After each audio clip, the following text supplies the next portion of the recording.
Менің болашақ өмірімнің мәні де сәні де болуға, менің жұбым, қызым болуға дайынсың ба? Яғни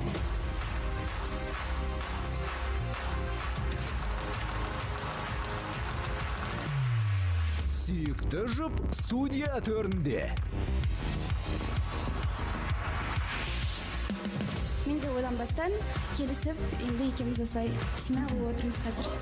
Өзі бақытын тапқанға мен қатты қуаныштымыз. Отбасылы жұптың айтар жаңалығы қандай? Көрермен, әрі қарай жалғастырамыз. Және де ол үшін бүгін бір керемет жаңалығы бар, айтары бар жандарды ортаға шақырамыз.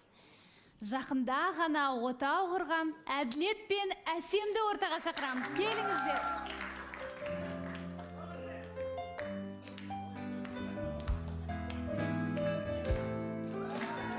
Қош келдіңіздер. Ой, біздің сондай сұлу әдемі жұптарымыздың бірі, көп рахмет. Қош келдіңіздер. Микрофонда Әсем, қош келдіңіз, жайғасыңыз, қылпырып тұрсыз әдеттегідей. Біздің құрметті көрермен, сүйікті жұптарымыздың бірі осы Қосылайық жобасында қосылған керемет үлгілі жанұя деп айтсам да болады. Қазір енді сіздерді көріп тұрамыз, қалайсыздар? Ал барлықтарыңызға ассалаумағалейкум. Бауырса ханым өте құлпырып тұрсыз, қалайсыздар ма? Қатысушылар, ассалаумағалейкум. Ассалаумағалейкум. Барлықтарыңызға қайырлы күн. Балауса ханым Қайырлы күн. өте әдемі болып тұр, әдеттегідей. Сағынып қалыппыз мына жерді кәдімгідей. Біз де сіздерді сағынып қалдық. Осылай жарқырап кіріп келіп жатсыздар, уақыттарыңызды бөліп келіп жатсыздар. Қатты қуаныштымыз. Енді отбасыларыңыз қалай, не жаңалықтарыңыз бар, не болып жатыр? Ал енді көптен көріспедік өздеріңізбен. Айта Семья отырыңыздар. баяғы. Короче, өте ыстық болып отыр. До того мына орындықтың өзі ыстық болып отыр. Көргеніме өте қуаныштымын. Негізінде қазір Ақтөбе қаласында тұрып жатырмық. Бірақ та не емес, ата-анамен емес, қазір бөлек өзіміз, жаңағы контент бар, жақсы жаңалық бар, жаңағыдай мен өзімнің бизнесімді бастап жатырмын. Жарайсыз, құтты болсын. Бөлек офис алып, Әсем қасымда всегда. Енді осы кісі сөйлесінші. Әсем. Балауса ханым, айтып жатқандай, енді жай-жай Ақтөбеге де үйреніп келе жатырмын. Айтам ғой, кеше деген енді Алматыға келіп жатырық. Сосын мен деген кәдімгідей Ақтөбеге үйреніп қалғам. Енді Ақтөбеге обратно қайтып кеткім келіп тұр деп бір күн болмай жатып. Басында енді Ақтөбеге барған кезде менде андай үйреніс алмай, енді басқа жақты подруга Алматыда сондай нәрселер болған. Бірақ тұфай-тұфай жақсы. Бірақ Алматыға да жиі келіп тұратын сияқтысыздар ғой? Жоқ, қазір Алматыға. Соңғы кездер көп келіп жүрген жоқ. Вообще келмей кеттік. Себебі алдында осы қонақ болып кеттік қой. Ол кезде біздер Индияға бардық. Мамаға бардық. Анаңыз қалай? Ой. Алдында бір анда не істеп жіберген болатын. Бәрін көңіл күйін түсіріп, маманың да өзі көңіл күйі түсіп кетті. Ойбай, не айтып жатсың деп. Сонымен жағдай өте жақсы. Өзінің келінін көріп, результаттар вообще күшті болып тұр ғой. Осын айтады, сол жақта 15 қазақ, 20 қазақтай бар ғой. Осын Әсемге сол жақта ең үлкен кісі келіп, орамалын салып, сол жақта той болып кетті. Сол жақта жүрген индустардың өзі жаңағы не болып жатыр деп кәдімгі келіп, сол қуанышпен бөліскіміз келіп отыр. Әрі жақсы келін көріп, мәз болып, бір жылап алды. Бір жасарып қалған болар негізі. Сәл мені қызғанып қалды еще. Сізді қызғанып үлгеріп жатыр ма? Енді анаңызға біз сәлем жолдаймыз. Шынымен де сіздің қашанда тілеушіңіз, одан кейін қазір осындай керемет айдай сұлу келін көріп, сіздердің бақытты болып жүргендеріңізді, одан кейін ел аралап, шарлап жүріп, одан кейін анаңызға барғанның өзі бір жасартып тастайды ғой адамды. Бәрібір де ауырып жатса да бір адам сауығып кеткендей бір сондай жақсы сезімдер болады деп ойлаймын өз басым. Сондықтан да енді жарайсыздар, барып көріп, қасында болып, сәлем салып дегендей. Біз енді кішігірім той болғанын көрдік барлығымыз Инстаграмнан. Сізге қалай болды? Бір толқынысқа толы сәт болған шығар? Балауса ханым, басында бара жатқан кезде мүлдем қобалжымағам. Сол Индияға жеткен кезде, енді есіктен кіріп жатқан кезде мені күтіп алды. Бірінші енем емес, енем ол кезде больницада болып қалды да. Сосын күтіп алып, одан кейін өзінің орамалын салып, енем деген енді ең күшті адам әлемдегі осы ең жақсы адамға келін болдым деп айта аламын. Балауса ханым. Үйдегілерде, папа бар, жеңгем, ағам, екі інім мен қарындасым бар ғой. каким-то образом барлығы мен бір тес айналғандай болды, барлығы әсем. Жаңағы кішкентай 4 жастағы қарындасымның өзі келіп қалып, иә, жеңге қайда дейді да, мені өше құшақтамайды, сүймейді. Сондай бір қызықтар болып жатыр. Сол жақта қалдық десек болады, жұмыстарымыз барлығы сонда. Өйтіп осы жаққа қонақ қылып шақырғанда қатты қуанып кеттік. Мына жаңа қатысушыларды көріп отырып, өзімнің бауырларымды көріп отырмын. Ханзадаға толы маусым екен. Сатдәулет бар, Нұрдәулет, Нуни. Ал құтты болсын Ханзадалығың. Өте әдемі болып отырсың, қып-қызыл болып, Қырғызстан туы ұқсап. Енді айтарым, жаңағы Ханзаданды айтып кетейінші, осы жерде айтып жатыр ғой, әсем, сіз осы 7-ші маусымға келген кезде бір жақсы бір конкуренция создавать ететін дедім деп. Мен де бірақ енді айтпаймын, ойбай, мен бас жүлде аламын, мен Ханзада боламын. Бір фавориттердің қатарында өзімді көрдім. Мен де қарап, бәрі қызық болып, Нұржанның ашылмаған қырларын, остановка жаңағы. Негізі, Ханзадада енді біраз жігіттің жаңа қырынан таныдық, бірақ енді сіз өз мақсатыңызға бірден жылдам жеттіңіз деп айтсақ та болады, бірден теңізді тауып кеткеніңіз бар. Енді құрметті көрермен, бізде жарнамадан кейін қандай жаңалықпен бөліскелі отыр, бірге білетін боламыз.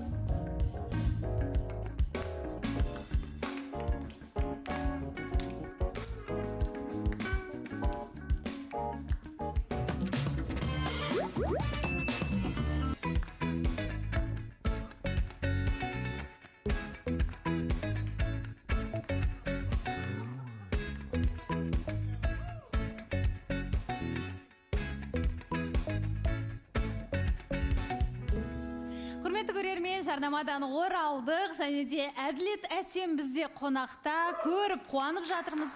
Енді қатысушылар жаңа сөз сұрақ қоямын деп жатқан жандар көп, Енді Әсем, Әділет, қош келдіңіздер. Өте қатты қуанып тұрмыз көргенімізге. Екеуі де әдем болып кеткен, кәдімгі үйленген, жаққан екен деп айтады ғой. Әсем прям Әділет, көп нәрсе оқып жатырмын да. Әділет Әсеммен қосылып, Әсем одан ары құлпырып кеткен, шынымен де әдем болып.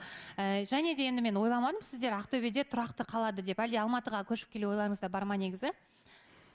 Негізінде болған. Сосын барды да, енді жұмысын барлығы Ақтөбеде, енді сол жақта зона комфорта десе де болады, енді еркекке зона комфорта болмайды, бірақ та барлық жерде ақтөбеліктерге рахмет айтқым келеді. Қай жерде болмасын, Әсемді көшеде көріп қалып жатса да, таксиде болсын, бір макияж салондарда болса, барлығы жаңа пучоктан елемессіз бе, бірдеңе деп, әйтеуір танып, осыған подаркілер беріп жіберіп, әйтеуір мәз болып кетті еді. Маған мынандай берді деп, уже Ақтөбе кәдімгідей бізге жағып жатыр. Алматы енді жаңағы болады ғой, кейде сағынған кезде, бір Шымбұлаққа барған кезде, может, араларыңда біреулеріңіз үйленіп жатсаңыздар, келіп қалу мүмкін. Біз еще сәл қобалжып жатқаным да бар, көп келмегенсін. Жалпы енді Балауса ханым, мен Әсемге сұрақ қойғым келген еді. Жалпы келіндік өмір қалай депші? Келіндік өмір ұнап жатыр ма, қиын болып жатқан жоқ па, абысыныңызбен татусыз ба деген сияқты? Балауса ханым, негізі өтірік айтпай қойын, менде әлі келіндік өмір басталмаған сияқты да. Потому что біз қазір ата-енемен бірге тұрмаймыз, бөлек тұрамыз ұпа екеуміз. Енем енді Индияда деген сияқты. Енді басында 1-2 апта тұрдық. Сол кезде де енді мен сол үйдің қызы сияқты әбет кезін ұйықтап, әбетсе тұрып, сондай нәрсе болды. Енді таңертең тұрсам, жеңгем өзі тамақ істеп қояды барлығын. Жеңгем деп айтамын өзім абысыным да тоже алтын адам, ешқашан маған тамақ істе жасаймын деп, ештеңе деп ешқайсысы сөйлемейді. Барлығын өздері дайындап қояды. Сол еркелеп жүрім. Енді енем Индиядан келгеннен кейін бұйыртса бірге тұрған кезде келіндік өмірім сол кезде басталады деп ойлаймын енді. Балауса ханым, сұрақ қоя кетсем бола ма? Иә. Әділет Әсем, қош келдіңіздер.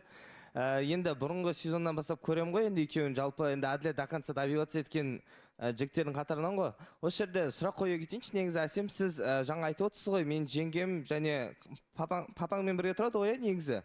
Басына солай тұрдыңыздар. Негізі сіз енді как-никак тұрмыстағы сіз ата-анамен тұру жайлы былай негізі ойыңыз қандай сіздің? Жалпы ол кейбір қыздар бізде просто айтады да, біз ата-анамен тұрмаймыз, бөлек шығамыз деп. Соған бір айта кетесіз ба? Білмеймін енді, әркімнің ойы әртүрлі ғой. Мен бірақ өзім ата-енемен тұрғанды қалаймын. Бірақ қазіргі таңда енді өзімнің енем Индияда болғаннан кейін біздің жұмыстардың барлығы енді сыртта болғаннан кейін біз көбінесе кеш келіп қаламыз.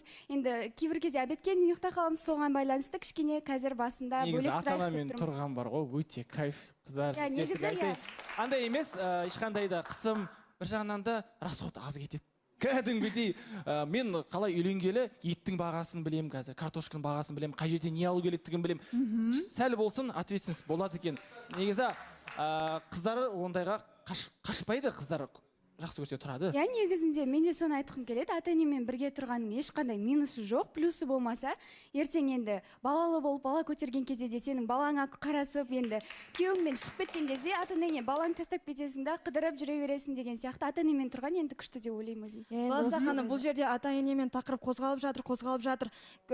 Видите, бұл жерде ана даналығы болып жатыр ғой. Сіздің анаңыз өте даналы, мудрый әйел екен. Себебі, если анасы қызы ретінде қабылдаса, келін ретінде емес, қызы ретінде қабылдаса, бәрі бақытты болады. Бұл молодожены тоже бақытты болады, анасы да бақытты болады деп ойлаймын. Жоқ, мен Саидамен келіспеймін, Балауса ханым. Абылай бола ма? Негізінде барлық аналардың барлығы дана ғой, негізінде. Бірақ та ситуациялар әртүрлі болып қалуы мүмкін.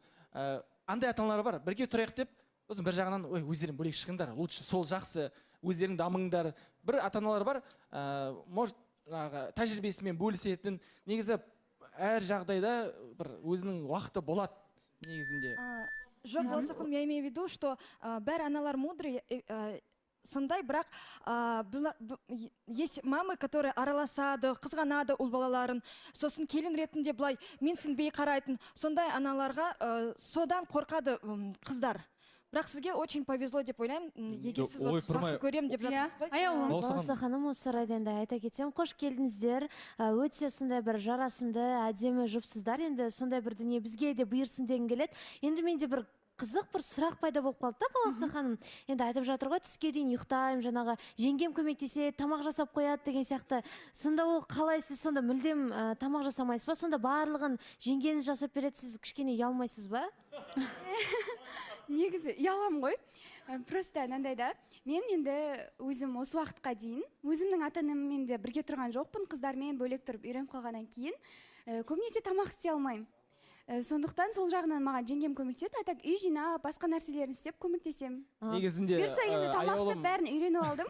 Енем келгеннен кейін енді барлығын өзім істеймін. Ұялмайсың ба деп маған айтуың керек еді. Мен негізінде әсеңге айтамын, демалып ал, ұйықтап ал. Шын айтамын, мен айтамын, ұйықташы. Асықпай тұрып, съемка жасайтын болсақ, рекламың түсіретін болсаң түсіріп ал. Ал жаңағы тамақ істеген келгенде басында енді болған тамақ істей алмай, сосын мен жаңағы жұмысқа кеткен кезде эксперимент жасайды. Бір баяғыда видеолар көретін едім. Жан бүгін не тамақ істеп қояйын дегенде мен видеоларда көретін жігіттер айту керек, осылай тамақ деп. Қолдан келмесе де. Мен неше түрлі тамақтың түрін білемін, жеп жүрмін, сәл салмақ қосқам өзіме өзі. Негізінде ол сұрақ маған еді негізінде. Менің кесірім енді ұйықтай дей берем. Енді просто Балауса ханым, енді Әсем өзі ұялмай айтып отырғаннан кейін сондай бір сұрақ болды да, ұялмайсыз ба деген сияқты. Сол енді соны ғана сұрай салайын дегенмін. Жоқ, бұл жерде сәл көре алмаушылық па бірдеңе болып тұрған сияқты. Бұл тараптан ше, ұялмайсыз ба деген енді қалай бар солай айтатын қыз бізде Әсем. Өзі ашық жарқын, өзі кішкентай қыз сияқты өзі. Негізі қыз бен жігіттің арасында достық болмайды дейді ғой көп адам. Ақерке. Таза дос бола білген адам менімен. Мысалы, арамызда ешқандай сезім болған жоқ, достықтың шыңында болдық, өзінің жігітін тапты, кетті, осындай керемет достықпен осы сезонды бітірген едік. Қош келдіңіздер. Ей, жандарым, бөлексіздер. Осы кісілерді көрсем мен қуанам, шынымды айтайыншы. Кәдімгідей кіріп келе жатқан кезде Ақеркеге бір қараймын да бүйтіп. Күшті ғой деймін да, біз де кіріп келе жатамыз, ойлашы деп адым да. Сол күнге ертерек жетейік деп адым да. Нұржан, енді саған да бақыт тілеймін. Білмеймін, мен Ақеркені бар ғой, баяғыда үміткер болып жүрген кезде көретінмін. Сол кезден енді, ал айтарым, жаңа сөзімді ұшып кетті ғой. Жаңа бойдақтарға жұғысты болсын. Балауса ханым кей жағдайда бойдақтар ренжітіп жатса мән бермеңіздер. Бойдақ қой, не істейсіз осыған осы. Балауса ханым, әділетке сұрақ Кешіре салыңыз дейсіз, иә? Шынымен де біз ең бірінші үміткерлер бөлмесінде таныстық қой. Сол кезде әділет шынымен де маған вообще ұнамаған. Ер азамат ретінде андай бір тентек сияқты, жоқ енді шынымен де болған нәрсе ғой. Тентек, андай бір балалығы басылмаған адам сияқты болып көрінді да. Бірақ қазір енді Әсемнің историяларында көріп жатырмыз ғой, енді Инстаграм желісінде деген сияқты.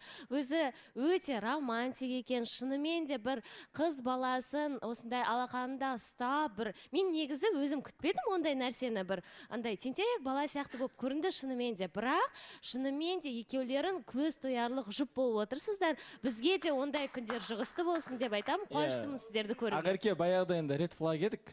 қазір құдайға шүкір green flag біз. Ой, 2005-мен жаңағы үйленсе сондай екен green flag, сондай бір неше түрлі синоним сөздер бар, жаңағы терминдер жаттап алады екенсің.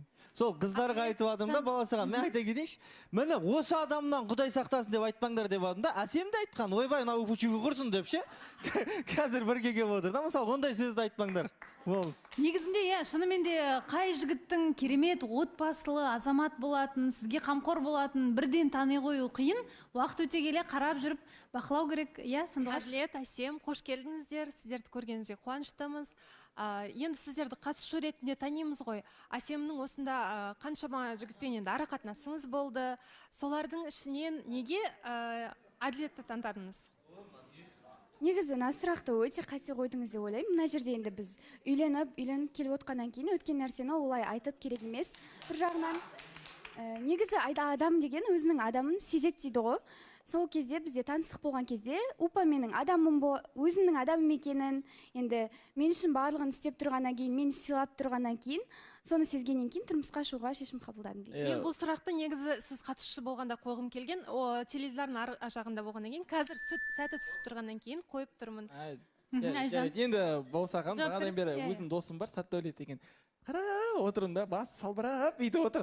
Осы білесіз, таныстық кезінде екеуміз айқайласып, осы жерде шырпыр болып, Әсем деген кезде мен айтқам, әй Сәтдәулет басыл деп екеуміз осы жерде не істеп, андай сөз келіп қалғанымыз бар. Енді осы мен досым сөйлесінші, Ханзада досым. Дауысын естігіңіз келіп отыр ма? Хей деген дұрыс болыпты ғой, жақсы үйленіп кетіпсіңдер ғой. Мен тек қана мен Әсем өзі біледі, өзі аға деп еркелеп те жылаған, талай рет ішіндегін айтқан. Енді Әділетпен біз өте жақсы ара қатынаста болған жоқпыз. Неше түрлі қызық жағдайлар болды. Пікірталас, жаңағы сырттағы әңгімелер өте енді нағыз еркектердің арасында болатын әңгіме деп ойлаймын. Қазір енді екеуіне тек қана не айтамын мен? Өте бақытты жанұяны көріп отырмын. Инстаграм желісінен бізге де шығып тұрады, қарап тұрамыз. Сол үшін үлгілі отбасы болғандарыңа өте қатты қуаныштымын. Бұйырса аналарың аман есен орталарыңа оралып, Құдай қаласа жақсы, бұдан да жақсы енді Қосаяқтың немерелерімен келіңдер, Алла қаласа қарындастарымызбен, інілерімізбен сол күнге жетейік. Сендердің жолың бізге жұғысты болсын. Аблайхан жаңа сөз сұрап едіңіз. Қанша жоғалды? Баласаға мен осы жерде сұрақ. Мен енді қазір келіп отырмын, қош келдіңдер дегім келіп отыр. Әділет, Әсем. Жаңа сұрағым енді ол өтіп кетті, жаңа Саиданың әңгімесіне айтқым келген ғой. Өте сондай жарасымды жұпсыңдар. Өзім риза боламын, постоянно көріп отырамын Упчиктің стористерін. Енді осындай жол Алла бұйырса бізге де бұйырсын, біз де жұп болып осы жерден шығып кетейік. Үлкен семья болып, екі бастарың үш бас болсын, Алла бұйырса. Тілектеспіз сендерге. Айжан? Ақыркенің образына қараңызшы, Ақырке тұрып қойшы. Андай мысық құсап, күшті мияулап отыр. Мысықтың образы отыр бүгін Ақырке. Қараңызшы. Енді Әділет, Әсем қош келдіңіздер. Неге олай айтып жатыр? Жоқ, мысық сияқты күшті отыр деймін да бүгін. Жоқ, мен Айжанға бүгіннен бастап па, кешеден бастап па, наоборот, жақтасып атқанмын да. Неге сен солай бастайсың? Мен жыныма тимеші, Айжан, пожалуйста. Особенно қонақтар келген кезде. Отыр деп жатырмын ғой, образы күшті. Ай, біз кеткесін ұрсасыңдар, қыздар. Әділет, Әсем, Әділет, қош келдіңіздер. Негізі алдында Баласақ ханым осы тойда келді ғой, Несіпелме Эльдардың тойында келген кезде біз Қайратпен Реалдың несіне барғанбыз. Осы жерде негізі жаңа қайнағаларыңыз жоқ енді ол жерде ше, мына Жәнібек, жаңа кім Бұжай дегендер бәрі кетіп қалды, енді Нұржан ғана қалды. Осы жерде сөйтіп сол ойынға барған кезде Упучуктың фанаттары өте көп екен, негізі бар ғой. Сол жерде жүргізбеді, ана жерде Реал үшін емес, Упучук келген үшін қуанған сияқты көбісі ше, ел арасында. Енді Әсемге сұрағым, енді Ақтөбеде негізі развивация етуге көбінесе шанс бар, чем Алматыға қарағанда, Енді, например, сол жақта фанаттары бар дегенде қызғаныш болмай ма сізде? Не нәрсеге? Білмеймін, жалпы енді Упучук Айжан жалпы өзі түсінбей фанаттары көп қой Упучуктың. Упучукты қызғанбайсыз ба деп айтты? Қызғанбайсыз ба? Жоқ, неге қызғанамын? Главное, бұл жерде сенім ғой, адамға деген сенім болса, сыйластық болса, араларында барлығы күшті болады. Басында мен де ойлағам, сондай мынау кім, анау кім, мен айтам, ана жақта мектепте оқыған, сондай, короче, болды да. Ал енді біз Ақтөбе кішкентай, барлығы бір-бірін таниды. Сол себепті мен бірден таныстырам. Мынау осылай да осылай, осылай. Жайдарман ойнаған, сосын қызғанбайды. сенеді да өйткені. Иә, мен тіпті Айжан, сіз не айтқыңыз келіп отырған ең соңында әрең түсіндім негізі. Бірақ Әділет, негізі сіздің айтарыңыз бар еді ғой, жаңа бір бөлісейін деп отырған сөзіңіз бар еді. Негізі соны бір бастайтын уақыт келген сияқты. Біз жарнамадан кейін ораламыз, Әділетті тыңдайтын боламыз.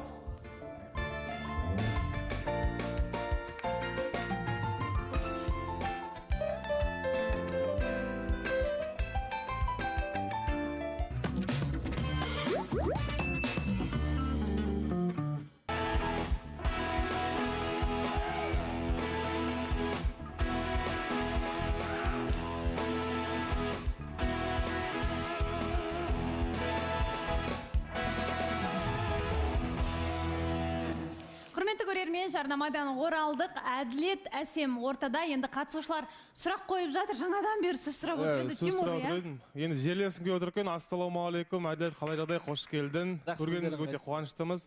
Енді менде мына жерде бір сұрақ, историянан да байқап жатырмық, ақ көйлек кигізіп жатыр екенсің. Жалпы той туралы бір үлкен той жасау қашан деген сияқты сондай бір ойда бар ма? Жалпы ең біріншіден мен осы Қосылайық ұжымынан, редакциядан кешірім сұрағым келіп тұр.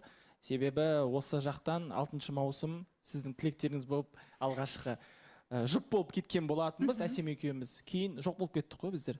Сіздерге айтпай, жаңағыдай ескертпей, некемізді қиып, солай. Бірақ та біздің қосылған жеріміз, танысқан жеріміз, табысқан жеріміз осы студия, Қосылайық ұжымын. Көп рахмет айтқым келеді. Бір енді бір Әттеген-ай деген бір болып қалды. Негізінде қалай түсінсем болады. Жаңа айтып отырмын ғой, барлық терминдер жаттап алдым деп. Сосын бір гештальт деген сөз жаттап алдым. Гештальт дегенде сол енді Әсемді бір ортаға алып шықсам бола ма? Әрине. Негізінде осы жақта барлығының көзінше Ақеркенің көмегімен жұп болуға жаңа ұсыныс тастаған болатын, пранк жасап ешкімге білдірмей. Дәл осы сәтті пайдаланып, құрметті менің Әсекам, мен сені қатты жақсы көрем. Айтып отырмын, сенің қылықтарың мені қымыздан да қатты масайтады. Сен қасымда жүрген кезде мен өте сенімді жүрем. Рахмет, осындай күнге қасымда жүріп, бақыттылығына мен сені өте қатты жақсы көремін. Осылай әрқашан сені қолдап өтемін. Балса ханым, осы сәтте бір гештальтті жауып жіберейінші. Сіздердің көздерінше, барлық халықтың көзінше бір сұрағым бар еді. Құрметті менің Әсекам, маған тұрмысқа шығасың ба? Ұсыныс жасап жатыр үйленуге, тұрмысқа шығасың ба деп енді жауабыңызды бересіз? Жоқ десең. Жоқ десең қанша шығар? Әрине. Құттықтаймыз. Бізде, құрметті көрермен, бұйыртса Қосылайық жобасында той болады. Әділет пен Әсемнің тойы және де махаббат вальсі.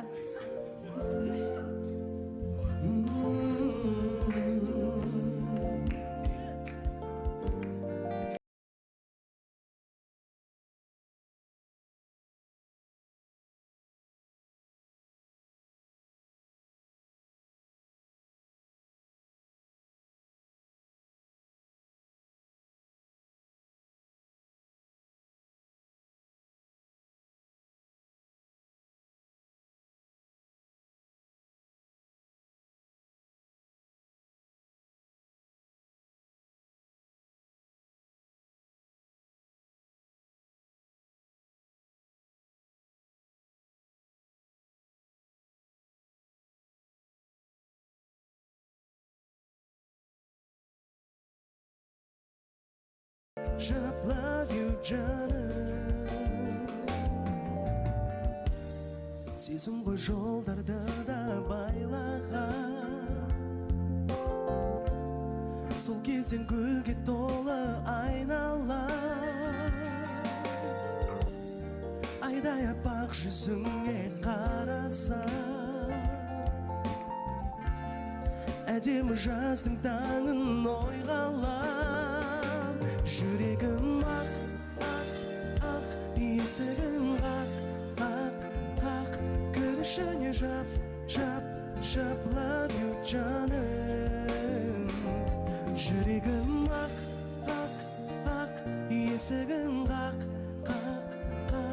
кірші не жап love you жаным.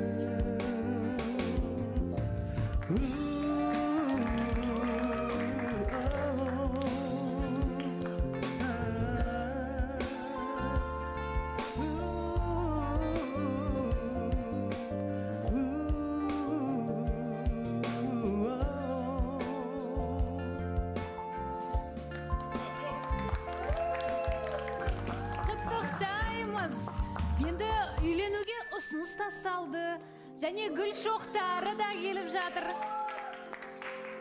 Ой, жарайсыздар, осылай махаббаттарыңызды бөліп бір-бірлеріңізге осындай көзқараспен қарап жүре беріңіздер. Және де құрметті көрермен, жаңа ғана өзім айтқан едім. Енді білесіздер ғой, әдетте осы жерде ұсыныс тасталғаннан кейін біз той болады деп айтамыз. Және де Әділет, сіздердің де айтарыңыз бар сияқты, жайғасыңыздар. Ой, жарайсыздар, жаңағы Әсемнің сізге қараған көзқарасынан бәрі түсінікті болды. Сондай бір жылы сезімнің, жылы көзқарастың бар екені, барлығы бір махаббаттың бар екені, және де сіз тыңдап тұрмыз. Я, құрметті қатысушылар, осы бастан туфлиларыңызды дайындай беріңіздер. Құрметті көрермендер, Қазақстан, Қырғызстан, Ойшымайсенгі. Бізде Қослайықта 10 желтоқсанда Әділет пен Әсемнің тойы. Құрметті көрермен, 10 желтоқсан Қослайық бағдарламасында осы студияда, осы жерде танысқан, табысқан жұбымыз Әділет пен Әсемнің үйлену тойы болады. Барлықтарыңызды тойға шақырамыз. Енді құрметті қатысушылар, сіздерге де жұғысты болсын. Осылай жаңағы өзіңіз айтып жатсыз ғой, гештальт жабылу деп, осы жерде сөз де салдыңыз. Енді некелеріңізді қидырдыңыздар. Гештальт жабылды ма? Я, Бауырса ханым, осыны айтып жүредім ғой, мен ұпа. Маған сен тұрмысқа шығуға ұсыныс жасамапсың ғой деп жабылды гештальтым. Иә, гештальтым жабылды деп жатыр. Ұнады ма, күтпей қалдыңыз ба? Мүлдем күткен жоқпын, Бауырса ханым, енді тұрмысқа шыққаныма қанша болды, 4 айдан кейін бүйтіп ұсыныс жасайды деп. Рахмет жаным. Бірақ ештен кеш жақсы. Сіздің көңіліңіз әрбір сөзіңізді Әділет бағалап жүріп, сіздің әр сөзіңізді қашанда естіп жүретін болып тұр. Осы қыздың арманы орындалсыншы, осы Әсемнің қалағаны орындалсыншы деп жүретін көрініп тұр. Сондықтан сөзіңізді жаңағы бір көңіліңіздің бар екенін жерде қалдырмай осылай жасап жатыр. Бізде жоқ демедік енді. Сондай бір қуаныштымыз. Шынымен де жаңа екеуіңіздің бір-бірлеріңізге қарап тұрған көзқарастарыңыздан түсінікті болды. Негізі сіздердің танысып, кездесіп жүрген уақыттарыңыз жалпы аз болды ғой негізі. Бірақ махаббат бір отбасы болғаннан кейін басталып жатқан сияқты маған көрінді. Енді сізде бір толқыныстан ба, бір эмоцияңыз ерекше болып отыр. Әділет, сізде ерекше болып, екеуіңіз бір сондай сезімдерді бастан кешіріп отырған сияқты. Күнде салып отқан жоқпыз ғой. Енді болды да, біз жаңа айтып отырсыз ғой, көпте жүрген жоқсыздар, былайда кейде әңгіме айтып жатқанда, шай ішіп жатқанда, тамақ ішіп жатқанда, біз как будто қыз бен жігіт сияқты жүріп жатқан сияқтымыз деп бір-бірімізге прикол ұстап қоямыз. Негізінде көп сөздің де қажеті жоқ, алдында айтқандағыдай келдім, көрдім, үйлендім. Қослайықтың негізгі мақсаты осы. Жалпы жаңағы сыртта жүрген достарымның өзі де жаңағы үйленбей жүргенде мен де Қослайыққа баратын шығармын деп қояды. Өйткені шынайы жоба екенін біледі да бұларда. Енді басында сомнение болды. Менде де сомнение болды кіріп келген кезде. Сұрақты хейт етіп. Сол жалпы үйленбей жүргендер болса, Қослайықтың эфиріне келіңіздер, өз бақыттарыңызды сынап, өз бақыттарыңызды тауып кетіңіздер. Ал үйленіп осы жерде бақытты болып отырсыз, енді достарыңызға да жұғысты болсын. Ал жігіттер, қыздар, құттықтаймын деушілерге. Мен осы жерде құттықтап кетейін. Бірінші ол мен жерлесі ретінде құтты болсын, бастарың көбейе берсін, 3-тік болсын, 4-еу болсын, одан кейін жаңа 3-тік болмасын. Жоқ, енді одан кейін жаңа отбасыларын айтып жатырмын, енді адамдар көбейе берсін деген мақсаттағы. Енді мен 4 ай болды деп қалды Әсем тұрып жатқанымызға. Сол 4 айдың ішінде, например, енді көп жүрген жоқсыздар осылай 3 ай ма 4 ай ма мен білсем солай. Если ұрысып қалған жағдайларда енді отбасылы болғаннан кейін қалай шешесіздер? Кім бірінші болып не жасайды, қадам жасайды? Енді өтірік айтпай қояйын, біз екеуміздің арамызда 4 айдың ішінде біраз ұрыстар болды. Енді екеуміз де үйдің кенжесіміз, екеуміз де қырсықпыз, андай сразу ашуланып кетеміз да. Бірақ та кішкене ашуланғаннан кейін 1-2 сағат екеуміз сөйлеспей қоямыз да, сосын 1-2 сағаттан кейін сөйлесіп, барлығын жақсы жағынан шешіп аламыз. Негізі сөйлесу керек. ұрсып қалған жағдайларда ашылып бір біріңе барлығын айтсаң, вот сол кезде ұрыс аз болады. Иә, енді ыдыс аяқ сылдырлайды ғой, кейде болады. Өйткені Ақтөбеге мен енді рахмет айтқым келеді. Барлық отбасын, достарын тастап, мен үшін Ақтөбе қаласына келіп, осындай ешкім танымайды ғой. Қазір ортасы толды. Мен өзімнің қазір бойдақ достармен араласпаймын мен. Білейін, чисто семейныйлармен араласамыз, жеребе деген сияқтылар бар. Сондай ортадамыз, іші піспайды. Соған тағы да рахмет айтқым келеді. Осылай мені таңдап. Достар дегенде бір бытовуха болады енді. Кішкене андай емес, кеш келіп, қаңғырып, ондай емес. Бір келіспей қалған сәттеріміз енді бір менің жаңағы болады ғой, гештальт тағы да. Жайдарман ойнаған кезде айтады да, сен үйленген жігітсің ғой, шамалы серьезный болу керек деп айтады да, мен айтамын, жоқ, менің болмысым сондай. Ұрысқанда мен үндемей қалам, білмеймін, тырысып қалам бүйтіп. Жоқ, Балаусахан, негізі біз ол нәрсе үшін ұрыспаймыз. Басында енді менің Ақтөбеге үйренісуім қиын болды. Мына жақта достарым барлығы осында болғаннан кейін, ол жақта енді достармен шығып кете береді, мен үйде жалғыз қалып кетемін. Сондай жағдайларда менде барлығы жиналып та, сол нәрсені өтірік сылтау етіп ұрысқанмын ғой, соны. Бірақ дегенмен де қазір енді сіз қазір түсініп отырсыз және айтып отырсыз ғой. Мен ойлаймын, бұл бір жігіттерге үлкен құлақ қағыс деп. Себебі сіздер үшін қыз баласы өзі барып көрмеген жер болсын, ол осы елдің ішінде болсын, басқа шетел болсын, сіз қайда барасыз? Сіздің артыңыздан тәуекелге бел буып, бірге жаныңызда жүруге бекініп кететін қыз деген нағыз батыр деп бекер айтпайды. Сондықтан осылай оның барлығы жақындарын өзінің жаңағы осы ата-анасына көңілінен шығайын деп қаншама жыл бойы жүгіріп жүріп, тек жақындарының жанында жүріп бой жетеді, одан кейін барлығын тастап сіздің артыңыздан сізбен бірге менің тірегім осы адам деп кеткен таңдауын ер азаматтар сіздер түсінулеріңіз керек. Қыз баласына біз жиі айтамыз ғой осы жерде, жаңағы қаражат деп айтып жатасың, басқа да жаңағы сымбатты болу керек, бүйту керек, сөйту керек деген сияқты талаптарды көп қоясыңдар деп кейде қыздарға айтасыздар. Бірақ кейін сіздің артыңыздан жүріп, сіздің жаныңызда болып, қашанда тіреу болатын, қолдау көрсететін осы қыз баласы. Сондықтан да сыйлаңыздар, бағалаңыздар, және де үлкен қадамды бағалаңыздар. Мысалы, Әділеттің айтып отырғанынан көріп те, түсініп те отырмын. Шынымен де менің артымнан келіп, қасымда жүріп, қайда болсам да жанымда жүр деп айтып жатыр. Шыны керек, тіпті өзім толқып кеттім. Осылай бағалайтын ер азаматтар көп болсын дегім келеді. Негізі келісім шартқа отырдық қой. Неге қимай тұрып, осылай ол айтқан, сен қайда барасың, мен сонда алып кетесің деді. Сондай да, енді кей моменттер болып қалады, мен асығыс шығып кетемін, қыз балдарға бір 3-4 сағат бұрын айтып қоймасам, олардың жаңа боянатыны бар, киім таңдауы бар, енді шығулары қиын ғой, енді әдемі болып шығу керек. Сол моменттерде мен бара берейін деген кезде шамалы не істеп қалатыны бар. Маған ертерек айтып қоймадың ба? Сол бізде андай да, чисто алдын ала осында барайын деп жатырмын, 1-2 күн бұрын ескертіп қоямыз. Ескерту ол өмірге пайдалы дейсің. Әсем енді өзі ақылды, сондай тәрбиелі отбасынан шыққан, сондай қыз ғой. Бірақ дегенмен де мен ойлаймын, Әділеттің Әсемнің еркелігін көтеретін жері көп сияқты. Қыз баласы ғой деп, ерке ғой, ештеңе етпес дегендей бір қабылдайтын сияқты. Сондықтан кейде ер азаматтар сіздерге осындай бір көзді жұма салу, ол қыз баласы ғой, ерке ғой, еркелей берсін, ештеңе етпес деген бір жетіспей қалатын сияқты төзім. Сондықтан естеріңізге алып жүріңіздер деймін. Енді құттықтаймын деп отырған қыз жігіттер көп сияқты негізі.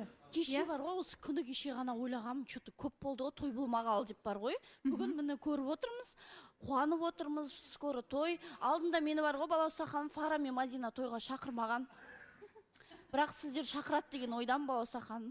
Иә, студиядағы тойға бұйырса, жақсы уақыттарыңыз болып жатса, үлкен той бар.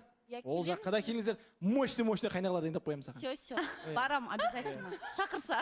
Енді бұл бар ғой, бір осы жарты жылдықта жасап жатқан, осы 7-ші маусымдағы 4-ші тойымыз.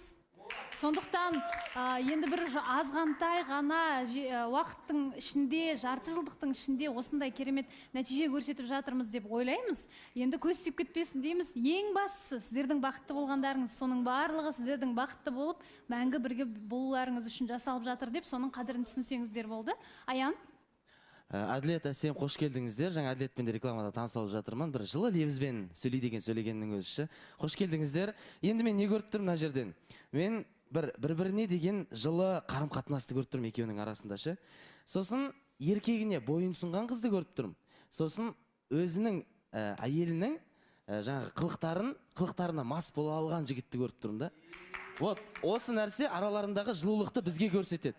Осындай бақытты, керемет ғұмыр кешіңіздер дегім келеді. Алдарыңызда кішкентай Убучук пен Әсемдер жүгіріп жүре берсін.